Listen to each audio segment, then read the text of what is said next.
Hello. Come here.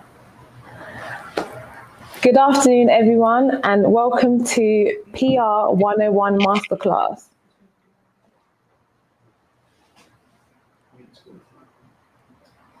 Can you all hear me, ladies? Yeah, I can. Yeah. Hi. Brilliant. Hi, ladies. Hi. Hello.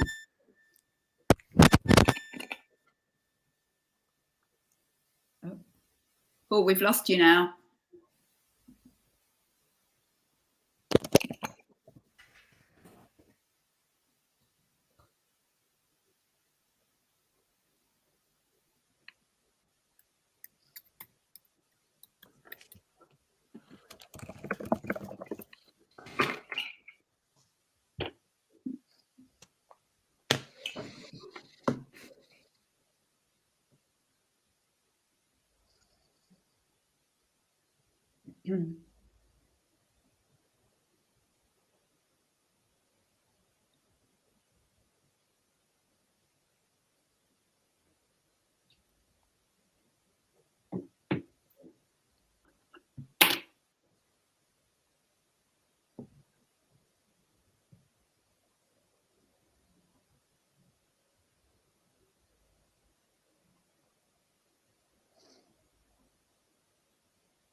Oh, back.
Hi, ladies. Can you hear me? Yeah, I can hear Brilliant. you. Apologies about that, guys. Okay, so we're back on. Welcome, everyone. Welcome to PR 101 Masterclass. And we have some amazing women on the panel, which I'm going to introduce you to shortly. I'm going to start with introducing myself. And my name is Sephora Bola, and I am a PR specialist / consultant. And I work in the sports and entertainment industry. So let's kickstart off. I am really, really excited. This panel is obviously one of my favorites because it's PR, and we've got some amazing women who are going to speak with you guys. So get your notepad ready, get a pen, get a drink, get some snacks. It's going to be amazing. The information that's going to be shared today is definitely going to help your business and help you with your career choices or career path. So I'm going to start off with Kaye. Kaye, if you can introduce yourself to us and just let us know a bit about yourself and your thriving career. You've had over like a decade worth of experiences, so just let us know. Yeah, absolutely. Hi, everyone. My name's Kaye, Holland. So my background is really journalism. I trained as a journalist. I started out as a sport journalist, then got the Wanderlust bug, and ended up going all around the world as a writer and editor. So China, the Middle East, Argentina, Hawaii. Finally found my way back to London and was very much in travel journalism. And then, of course, the pandemic hit. So like so many people, I've kind of pivoted. So I've always had side hustles like so many of us, tour guide, tutoring.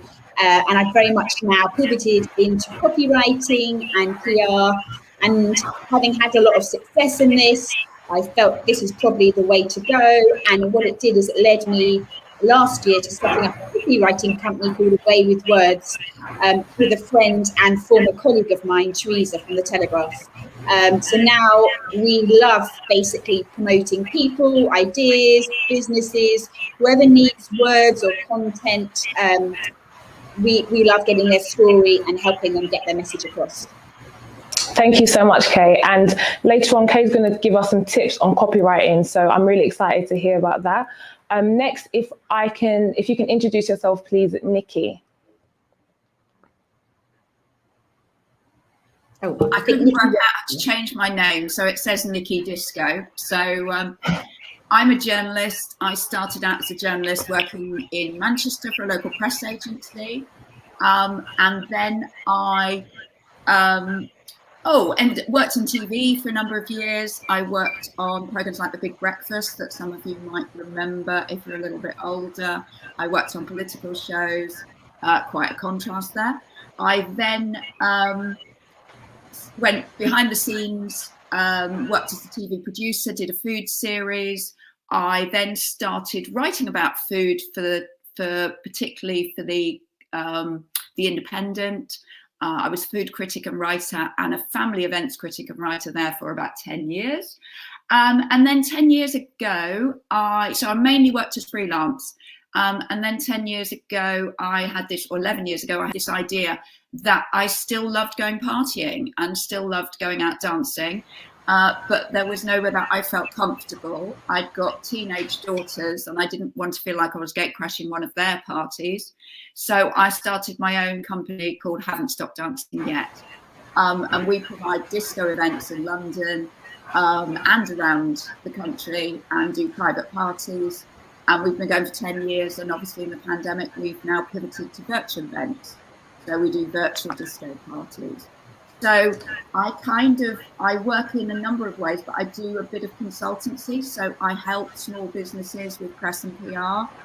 So I've used that expertise of running my own business to help others to try and get publicity for the businesses that they're doing. And I've done that for all sorts of businesses, from charities, from independent small shops, you name it. So yeah. Thank you, Nikki. Are you able to show us a little bit of your top, please? Because your top is very cool. Yes, sorry. Please do. Please do. Yeah, that's it. Yeah. I love it. And yeah, we have some merch as well. So we do. I love that top. Like that. Okay, and we're going to be hearing more from Nikki about her top tips in small businesses. So starting a small business and all of your top tips. So I'm looking forward to that as well. And last but not least, the beautiful, lovely Charlotte.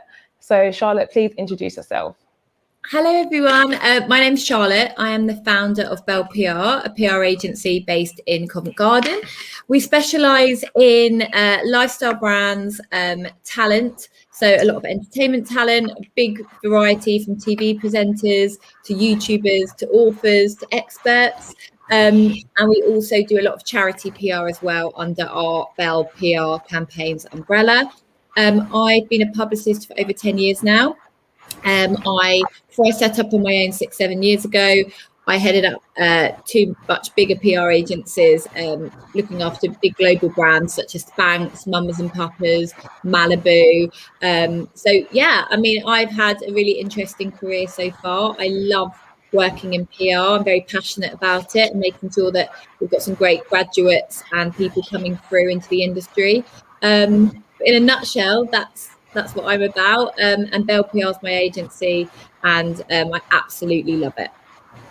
Brilliant. Thank you so much, ladies. Those introductions have been powerful and I'm really excited. So I'm going to start off with some questions. Nikki, I'm going to start off with you.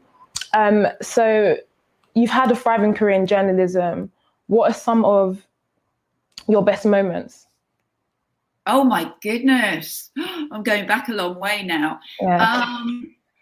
I worked as a researcher and then as an on-screen reporter in television. So probably when I was working in TV, I should imagine. I mean, there's so many crazy moments. So I traveled around mainly to America. So I worked for a youth series. My kids who are, now in their 20s find it unbelievable that Mum worked on the youth series, but there you go. Wow. Mm-hmm. So it was, doing a piece to camera by the Hollywood sign, that kind of stuff. Oh, wow. I think I've got a picture of that somewhere. I'm looking very 80s. Cut off jeans, obviously. Right. Just reporting on things, being in places and being able to tell stories. Yeah. But surreal moments are probably things like, flying in a helicopter, doing a piece to camera. Wow. That was a bit scary. I'm not good in helicopters, I've discovered since then. And trying to do a piece to camera with a cameraman hanging out of, the helicopter. Yeah, that was a bit much. I'm visualizing it. I mean, what I love about journalism and what I love about PR, probably my fellow panelists will say the same, is that it's the stories, it's the people you meet. Yeah. It's that I love people. I think you've got to love people if you work in journalism or PR. Yeah. And it's covering and hearing those stories, meeting people, and also being able to ask them all the questions that everybody wants to know the answers to. Right. And then usually telling you the answers to those. So have you interviewed any celebrities or any influencers and you just thought, oh my God, this has been so difficult? Or you've been shocked by what they've told you? And how do you handle it? Because I can imagine as a journalist, you can't show too much emotion, if I can say that. So how do you handle someone telling you something that sort of just gets to your heart? I mean, I've done celebrities. So I worked for The Guardian for a while. So I did a column which was called My Family Values. Okay. And that was really interesting, actually, because what I love doing columns, actually, which where you just interview people about one particular aspect. And I did a parenting column. So people are more likely to open up about being a parent, about having family, those kind of things. I'm trying to think of which celebrities that I've interviewed, all sorts of different ones, from comedians, actors, trying to think. I'll have to come back to that one and try and think of a particular celebrity that I'm like, whoa, they told me that. Yeah. But I do just love that people, will tell you the stories and open up. Sometimes, secrets. Sometimes there's things that people will tell you that you can't share. And that can be a bit frustrating sometimes, can't it? Yeah, I can imagine. Have you ever had any doubt or...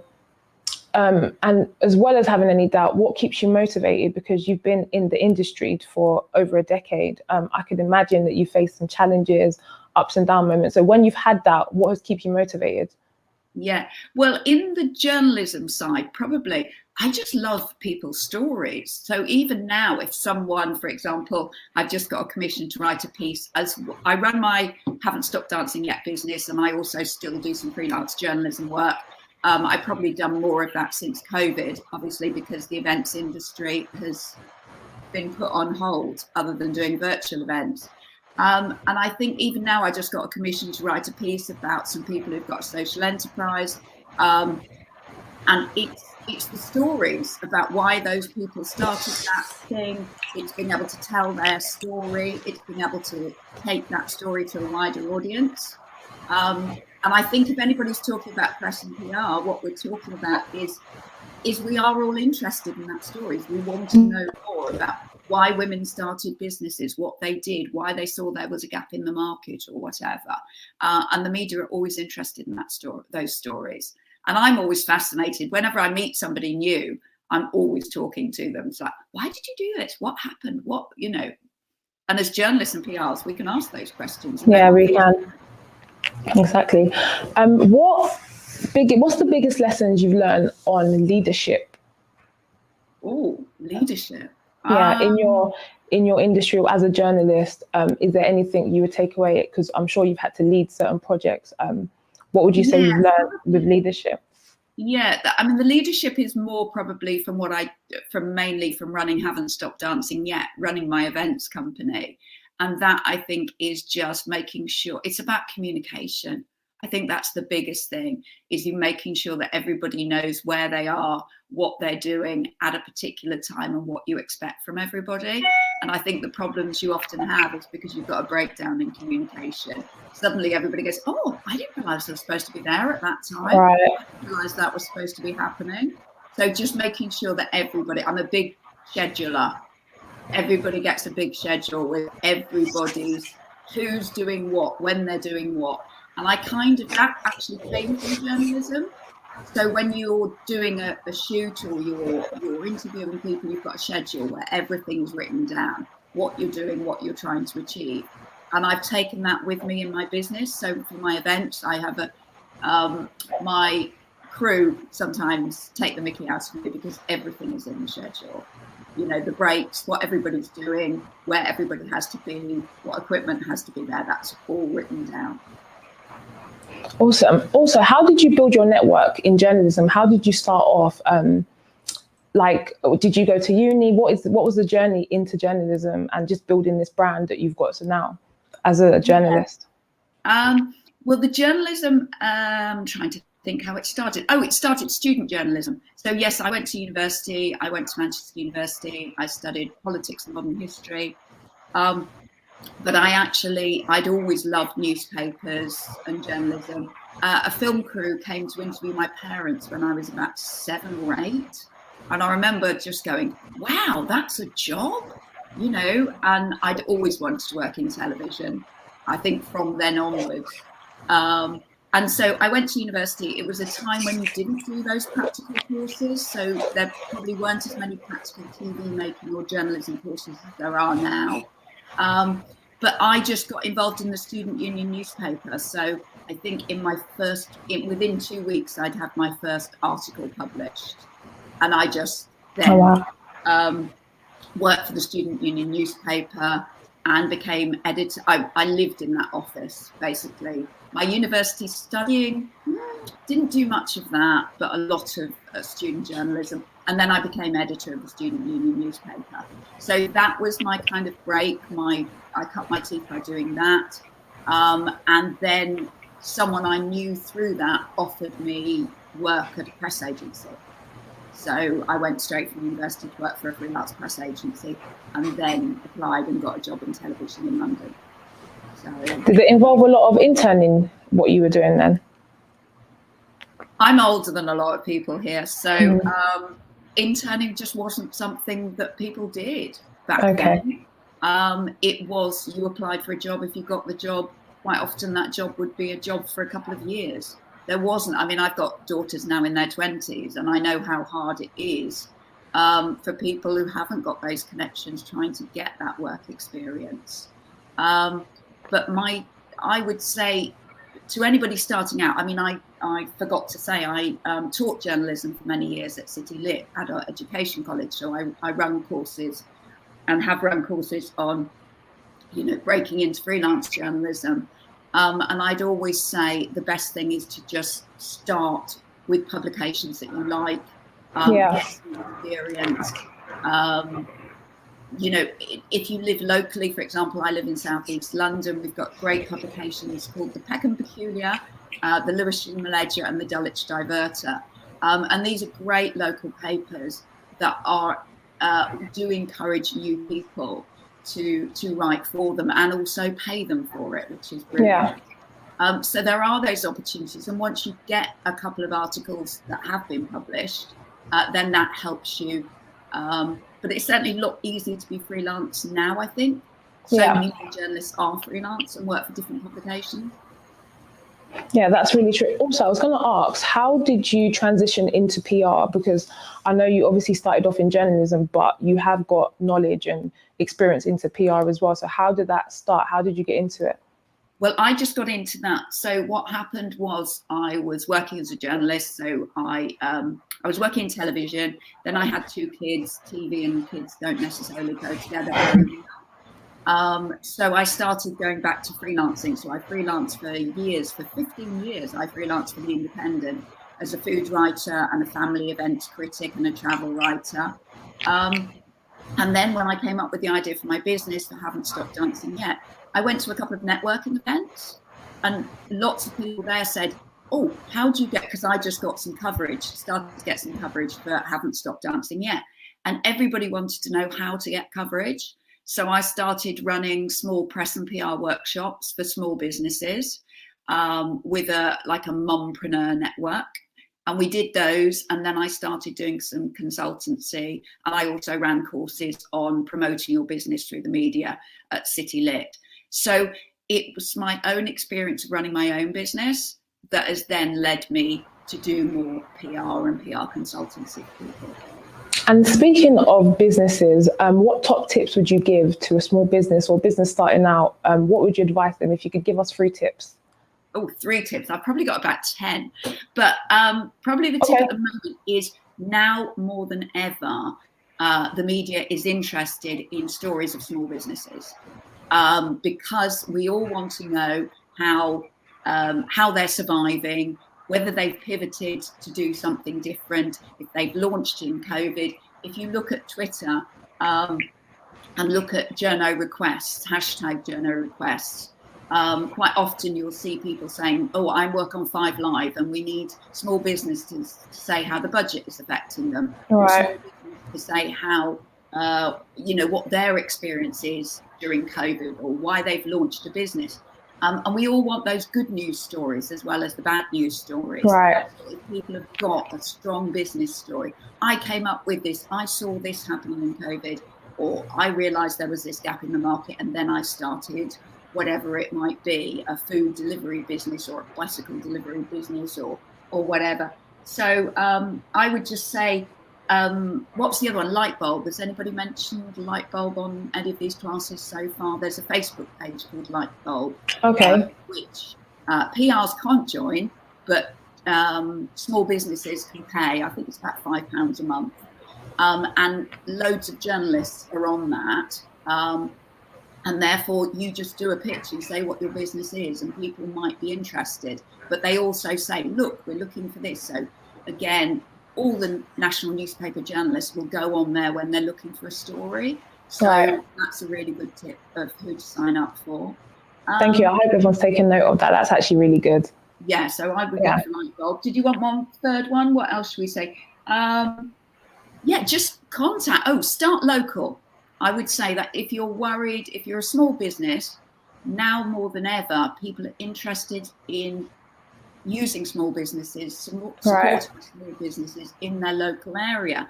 And so the other day, I think I saw, I write for local publications still. People are really interested in knowing about, for example, a new brewery company or something that starts in Southeast London. And there was one I saw the other day, and they didn't say where they were based. And that's actually missing a trick. Because people want to, if you're based in Yorkshire, all the local press in Yorkshire will be interested in your story. If you're based in Southeast London, there will be publications. So true. And local journalism is, for my own business, haven't stopped dancing yet. Just one example, I got in touch with the South London Press. And they said, yeah, we can list it in our events pages. And I said, that's great. I said, but could you maybe do a backstory on why I'm starting it and how I don't want to bump into my kids in a nightclub or whatever. And we did a little cheesy photo shoot. And it was a page 3. Page 3 is the good news in local papers. And it was a whole page story. Wow. And I would say that we were selling tickets for, I think it was £10, £15. I'd say I got 100 bookings out of that newspaper article. So that's £1,000 worth of coverage. Exactly. So, and that is free. That is editorial. That's not advertising. So I really love that. Local papers want good, fun stories that their readers will identify with. I really love that. Can you share one more tip with us, actually? Because I think these are really insightful and especially for small businesses or people starting small businesses, I think they would benefit from this. So if you could share one more tip, that'd be great. Probably do your homework. So read. If you want to be, I would say to people, don't just think about social media. We're all talking about Twitter and Instagram, and that's great. And that's really good for a lot of small businesses. But actually traditional print media, radio and television is also really, really powerful. And so I would say, do your homework. Think about who's your audience for your business? What do they read? And then you start reading these publications. What do you want to be in? For example, The Telegraph is very good for female, for Stella magazine. So they have a column which is called One Life. I don't know if they still have, One Day. Okay. So I noticed that they've got this column called One Day, which is about one day your life changed. So I got in touch with them and said, one day I decided I wanted to start a club for people in their 40s, 50s and beyond to still go out. Sorry to interrupt you, Nikki, because I keep hearing you say that you obviously get in touch with these journalist people and the media platforms, how do you actually reach out to them? Is there a format? So if you're sending an email, for example, what needs to be in the email? Because I think that's really important for people who are going to be reaching out to other journalists. What would you say are the key things to have so you're not waffling? What would you include in the email? Absolutely. I think keep it simple. So the way I reached out to the journalists at Stella magazine was they actually had the email at the bottom of the article because they want people to get in touch with them. But if you don't know who the person is, Twitter's really, really good. It's a great way of finding out. A lot of journalists on their Twitter bio will include their email, or otherwise you can DM them and ask for their contact. Oh, we've just lost each other. Oh, we're back again. So yeah, it is really, I wouldn't say that you stalk people. Kaye's smiling as I'm saying this, I think. I wouldn't say you stalk people, but find your contacts. Look at the publication, see who the writers who write about things that, are relevant to your business.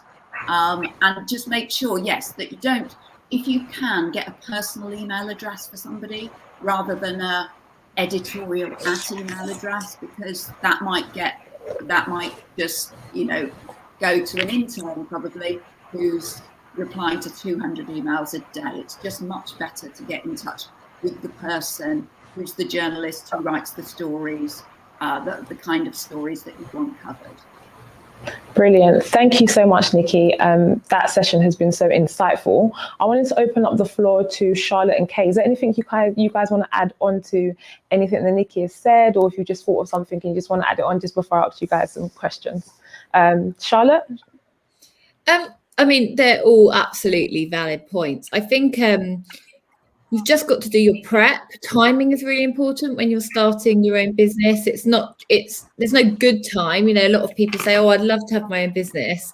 There's no good time. But I think you've got to be cautious. You've got to plan. You've really got to know what your why is. Why am I doing this? Because it's very, very hard. It's very hard work at the beginning. So you've got to understand that it's going to be a good few years potentially of graft, of probably earning that much money. And someone said to me early on, oh, it would take 2 years of tough work and then you'll be through it. But the reality is, I think it takes about 5 years for a lot of small businesses to really be able to sit back and say, finally it's, running in a strategic way, making money, and I can relax into it. But, there's all of those points are absolutely valid. And I think to start a small business, there's so many different aspects to it and different aspects to success. I mean, most don't work out. I think it's at 83% of small businesses don't work out. I don't know if that's still true now. I like to think it's I like to think lower when people are making it. However, the reality is it's tough and a lot of people don't make it. So you've really just got to plan and get your timing going. I love what you just said, Charlotte, because what I'm hearing is structure is really important with starting a business and timing is really important as well. So it's not like a lady I know loves to say, it's not a microwave generation. Well, in a microwave generation and everybody wants everything really quick and you want to turn over money in 6 months, and you don't realize that to have a successful business, it does take about 5 to 10 years to really say, do you know what? I've mastered or I've specialized in a particular industry or in what I'm doing. So I think that is really important to build true success, if I can call it that, or to actually build your business. It's structure and it takes a lot of timing. So thank you so much for that, Charlotte. That was really insightful as well. And Kaye, is there anything else you would like to add as well? I think Charlotte and Nikki pretty much covered it all there, but my buzzword for any small business is proactive. You've got to be proactive, whether that's seeking your media coverage, whether that's networking, whatever you do, you have to be proactive. And I would say if you're not a proactive person, then probably starting a small business isn't really for you. That's my key word. What the great thing about today's climate is there's so much you can do. If you've got the budget for sure, go ahead, hire a PR company, hire a copywriting company. But if you haven't got that budget initially, there are so many tips and tricks and ways to reach your audience, which perhaps weren't there 20 years ago. But if you put that time and effort and graft in and be proactive, it doesn't come to you. So it's probably for a small business, if you're someone that wants paid holiday or wants to have 4 days off for Easter, then a small business isn't going to be for you, because if you're building your small business and something comes in and it's the lead and you can jump on it, you can't say, oh, it's Easter Monday, this can wait. You might have lost your opportunity. So you have to be quite on it and switched on in that sense. So it isn't for everyone.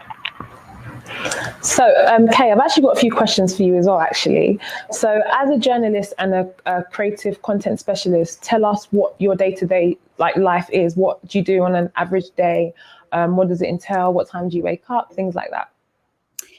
Yeah, I think one of the things which I love, and I'm sure it's probably very much the same for Nikki and Charlotte, there is no sort of same, every day is different, and that's what I absolutely love. You know, I probably like anyone, I wake up and one thing about being a small business is your start times can vary. Sometimes I might be working quite late at night because I'm dealing with different time zones, so I won't spring up first thing in the morning. Other times I can be up super early because I might be dealing with Australia or China. So there's no real start time in that sense. But every day is very different. I can be pitching for work, working on proposals. And I think with a small business, there's a lot of putting out there, you know, quoting for work, pitching for work, having those in this time, in the time of COVID, having those Zoom calls about work that you might not even get. So there's a lot of kind of putting out there, like proposal work. Then I can often be doing the interviews. Then I can be writing it up if I'm doing a press release for a local business. And I think that's something Nikki said there, was start locally. So with our copywriting business, Away with Words, we only launched in 2020. We started locally and built it from there. So if it's a local business, I can be interviewing them to get their story, or a brand, find out what they want, getting their quotes, then writing the press release, then working on the copy for their website. A lot of client reviews, sending it to them, it will come back. So I might be in the afternoon on an editing project. So I can actually do probably about 6-7 different jobs in one day, which is fantastic if you're someone like me that loves having different clients and working on different projects and having that variety. So variety is really key.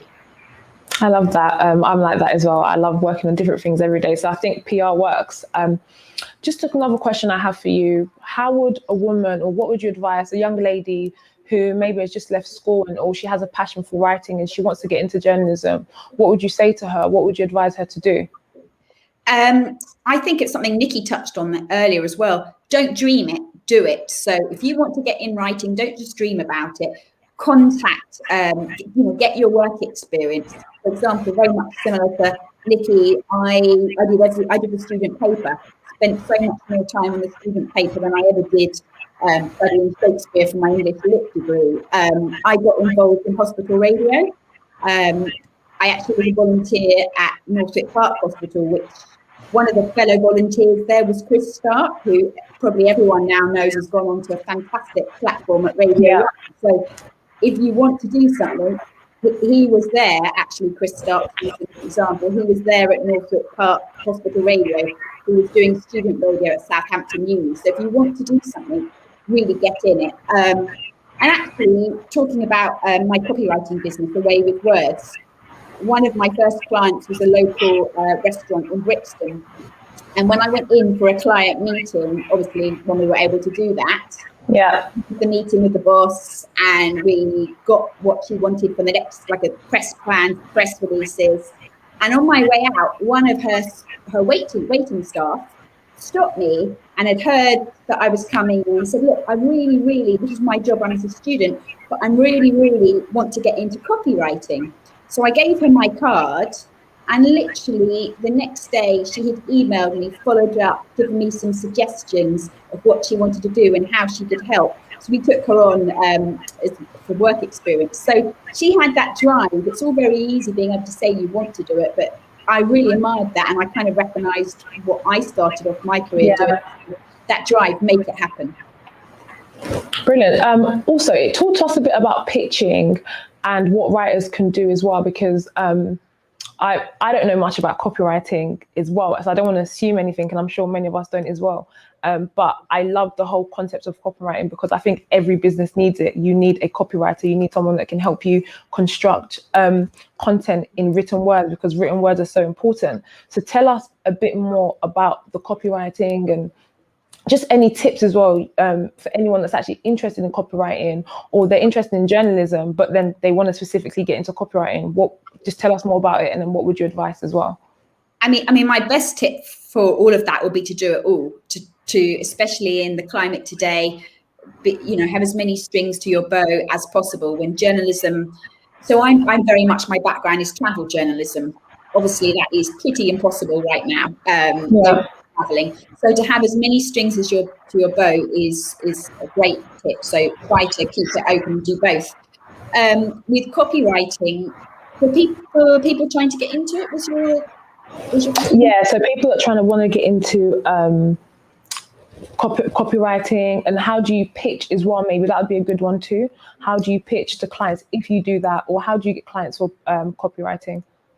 Yeah, so I guess in the same way, if you, as Nikki mentioned, if you're pitching you want to get into journalism, you're pitching to publications, have a list of the publications you want to write for. Similar thing with copywriting. If you're a copywriting company, or you're an individual copywriter trying to build up your client roster, who do you really want to work for? Have your target list. If your passion is food and drink, it might be to target all your local restaurants. If you're into fashion, you'll be looking for more of that. So try and think, who is it that you really want to work for and write for? And then, like anything, you almost have to just draft your press release, your email, what you can offer them, and why. Because I think one of the things is that everyone can write. Not everyone can write well, and really any business needs words. That's what ultimately hooks people in and sells the product or the brand. Brilliant. Is there any top tips, 3 tips that you would share to an aspiring copywriter, a young lady who, like I said, wants to get into copywriting? What would you say to her? Firstly, practice. If you want to write, make it a habit. Write every day. Ask myself, ask Nikki, ask Charlotte, ask anybody for feedback. It was something I used to do when I was growing up. I used to go and pester the Watford Observer. I grew up in Watford for work experience, and then there was always an editor that was fantastic, and it would take so much time to give me feedback. So anyone that's been through the ranks is happy to do the same. So write, ask for feedback and listen to that feedback. I would also say a tip for getting in is obviously the work experience, but then when you're actually writing, think about your headlines. I think too many people don't think of their headline, and you need a compelling headline. If you don't have a headline, your reader isn't going to get to the rest of the copy. So, and then, know your audience, know who you're writing for. That kind of informs the tone of voice, your style. Yeah. So have your audience in the forefront of your mind when you're writing. Brilliant. Thank you so much, Kaye. So I've got a few questions for Charlotte. Charlotte, how did you actually start Belle PR agency?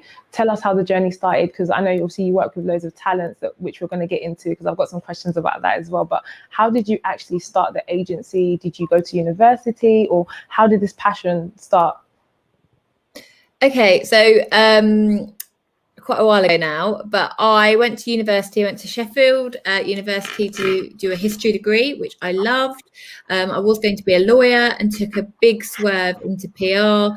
Started off doing work experience, and I stayed there and worked all my way up to the head of PR at my first PR agency. There I specialised in brands and talent like I do now. So I got very lucky in that I got my foot in the door, worked very hard, and then worked my way to the top. I then got headhunted and went to another agency in London, and then specialised in much bigger brands. I was there for maybe a year, 2 years.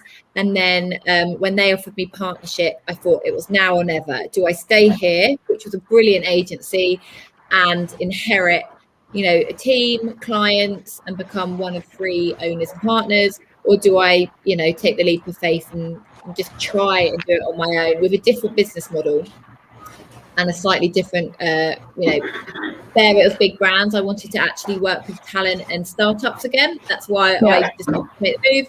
So yeah, about 6-7 years ago, made the move, set up Belle PR from this table with a laptop, with a couple of very, very small clients at the time. And that's a very quick introduction as to how I got into it. But, I have no regrets. It's brilliant. And I'm super happy to sit here and say I've still got a small business. It's very successful. And I'm very proud of my roster. And I'm very proud of the team that I work with.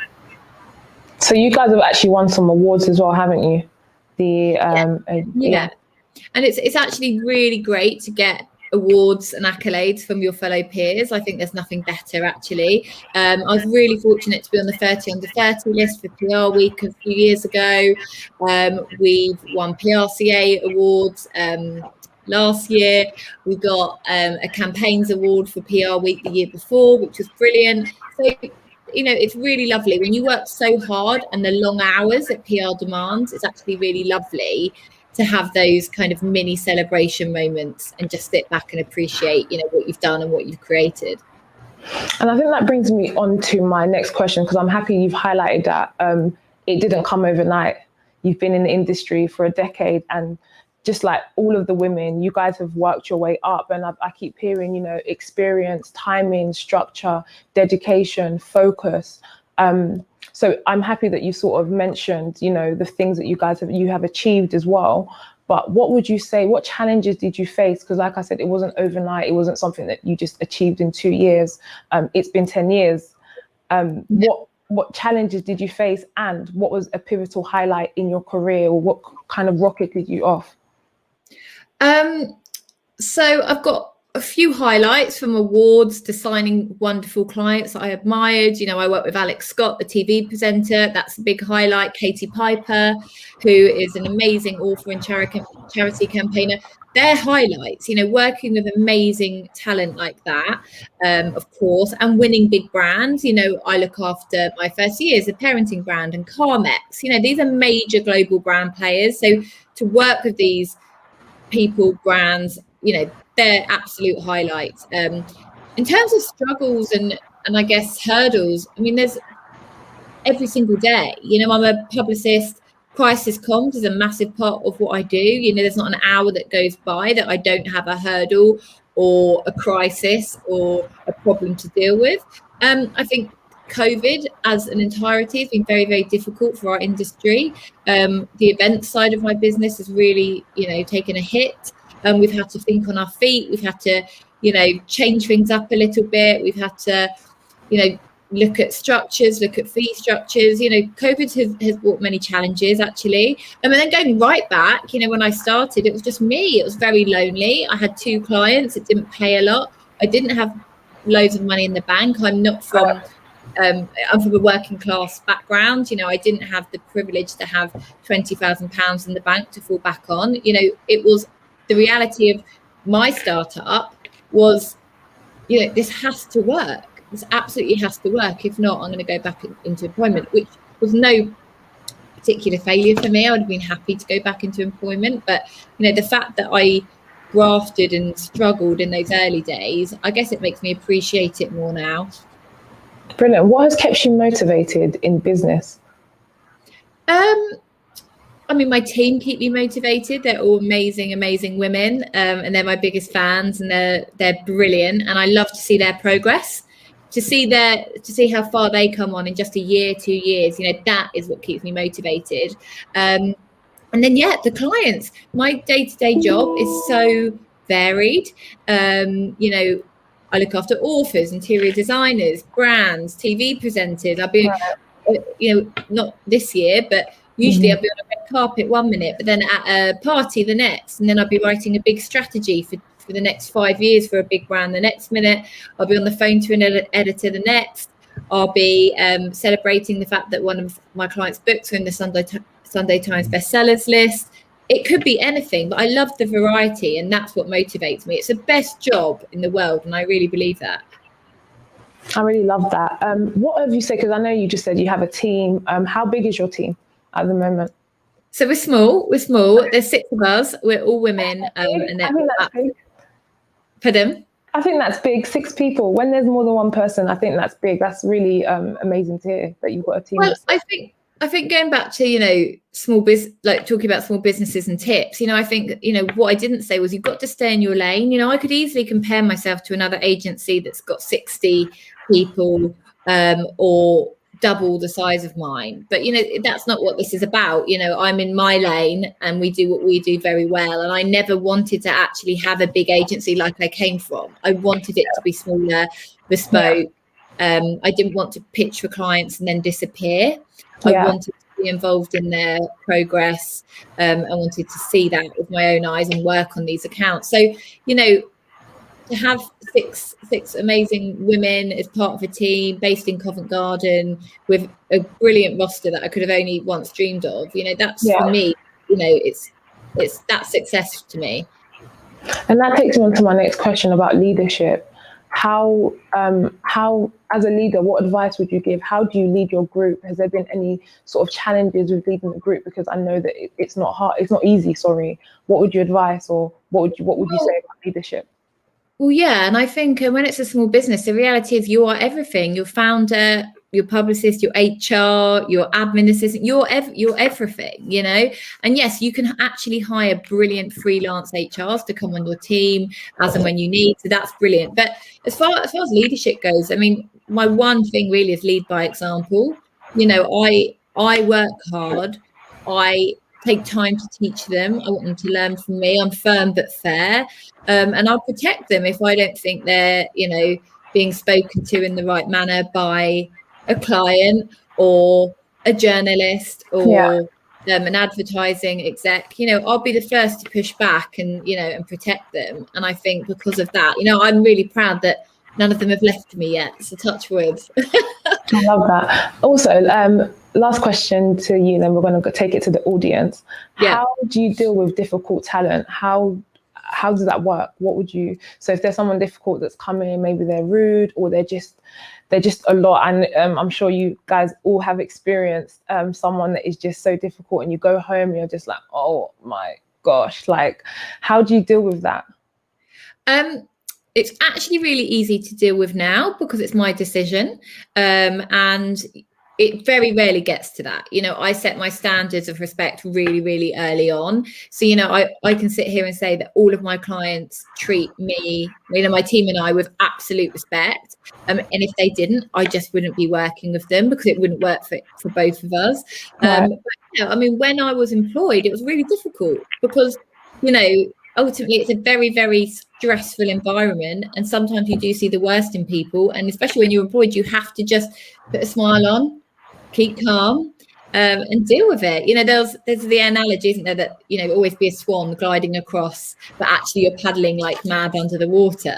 But yeah, in PR you've got to have a really cool, calm head under pressure, and if you can't, it's probably not the right industry for you.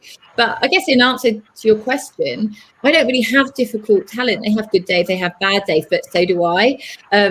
Actually, on the whole, they're wonderful, polite, talented people. And otherwise, and if they weren't, I wouldn't be working with them. Brilliant. Actually, one more question that I want to ask you. What would you say to a younger lady who maybe wants to start an agency and she just needs, wouldn't say push, because I feel like if you need someone to sort of push you to start an agency, then maybe you're not ready. But she's going to take that leap of faith. What would you advise her? What would you have said to your younger self that you wish someone said to you when you were starting off? I mean, you could do, I mean, we've been through quite a few points about small business, so they're all kind of relevant. And obviously just doing it is the main thing. I've got a lot of friends and people saying, oh, I love my own business. It's like, okay, do it. Do it. Everyone, I always say everyone in the pub has a business they want to start, but only 1 or 2 people in there would actually do it. But no, I think the main thing is get experience, know what you're signing up to. You've really got to, where possible, if you're young and if you've got a degree or you don't have a degree, work out what type of PR you want to do. You might love sport, you might love healthcare, well-being, you actually might love entertainment and lifestyle, which is what I do. But the reality is PR as a word, as a vocation, is such a big thing. You've got to work out what drives you, what you love, get as much experience as possible, and then obviously go for it. But you've got to, I would really advise you to get some experience before just saying, I can start my own thing. In any industry, you can't just start your own bricklaying business if you haven't got work experience. So you've got to make sure that you've got those foundations in place for successful business on your own. And it's just life skills. The longer you're in business, the more you learn about people, about pressure, about everything. Thank you so much, Charlotte. That has been so insightful. Thank you, Charlotte. Thank you, Kaye, and thank you, Nikki. I've learned so much as well. I think you can never stop learning, and I'm sure that the audience and the women have as well, and I'm sure they're all inspired. So I know some people have some questions that they want to ask. The questions, I'm going to read them out, and then just feel free to sort of answer them or try and coordinate it as fair as possible. But if you feel like you're led to answer it, please just go ahead. So first question. Hello, my name is Genevieve. I'm from Ghana and I'm the social media manager of Bridal Box. At Bridal Box, we have put together some beauty items that prepares the bride for their big day. With the lockdown and the hold on weddings, I think that's meant to say, what do you think is the best strategy to make sales for now as we wait for lockdown to be lifted? Okay. Wow. Yeah, really, really tough time for the wedding industry as a whole. I mean, it kind of, I know, I really feel for you because, the event side of my business has really, really suffered.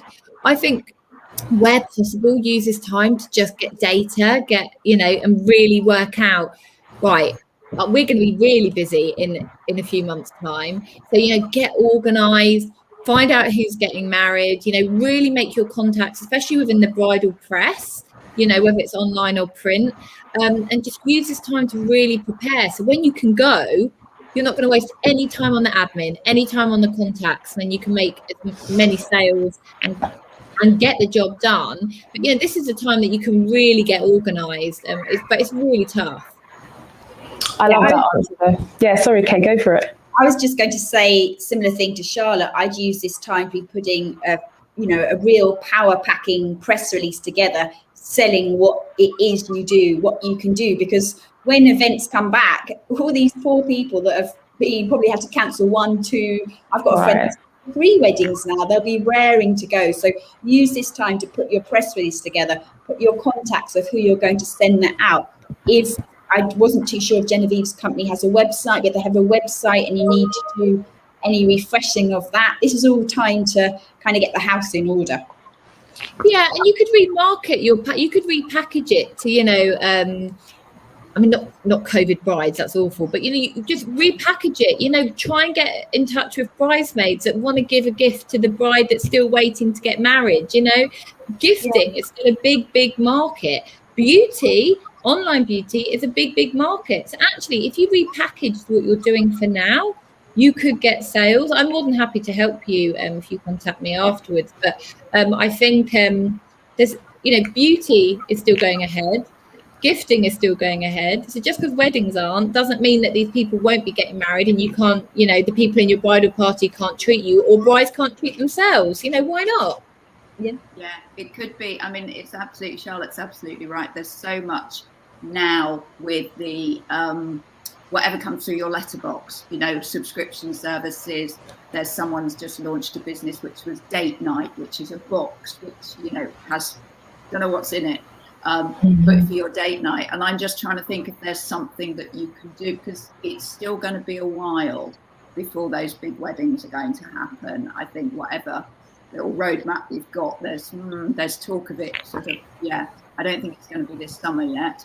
So I think it's quite good to just see if there's anything else that you can do within the structure that you've got already, because you're doing boxes. Is there something else that could be in those boxes? I think that's, I really love those answers. So what I've kind of heard is get innovative, prepare, because we are going to come out of lockdown. So do get prepared and build data as well. So I really love that. Next question. I work in the food industry and we are now rebranding to introduce a food delivery service. What is the best way for us to stand out compared to competitors? We are thinking of a fun incentive as a USP. So maybe if we can start with Kaye.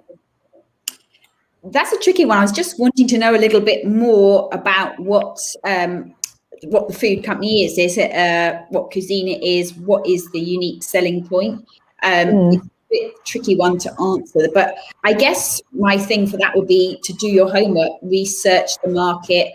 What are your competitors not doing that you can do? That would be my point. If Lady's still on the call here at the moment, I'd love to know a little bit more information. We can probably give her a bit information, response. We're looking after a lot of food delivery services and brands. So whether they're new brands that are literally just delivering, or existing restaurants, etc., and they're now delivering. It's been actually a big part of our business this year that it wasn't before. So obviously, that's been an impact of lockdown, etc. But they're all flying. So you are doing the exact right thing. Hard to give you advice without, like Kaye said, we don't really know what you're doing and and what you're offering. But a lot of the online press are loving the galleries. What to get for your birthday this weekend that's extra special. You can get a food delivery box. And these are your best top 10, etc. And I guess the main thing also to ask is it nationwide? Because if it isn't nationwide, you're not really going to get national coverage. But because for obvious reasons, if you're reading the Daily Mail in Manchester and you can't order something that's going to really frustrate you, the reader. However, maybe you're a Manchester-based company. Manchester Evening News could do a whole full page on you, and you could go to all of the, social media Manchester sites, all the Manchester Live online sites. You've got Manchester Radio, all of these. So that's another main question. Are you doing local delivery or are you doing nationwide? But it's the exact right business to be in right now. Absolutely. And I would just add to that, have your almost editorial strategy for that. So if you're a food delivery service, we've obviously got Mother's Day coming up. Then have a look at the events. There's Easter a few weeks later. For both of these, we're still going to be in lockdown. What can you offer? Mother's Day made easy at home, like a takeout service. What can you put together to jump on those? Yeah. Brilliant. Nikki, is anything you'd like to add to that? No, just the same as what they said. I think everybody's like, we're doing tech.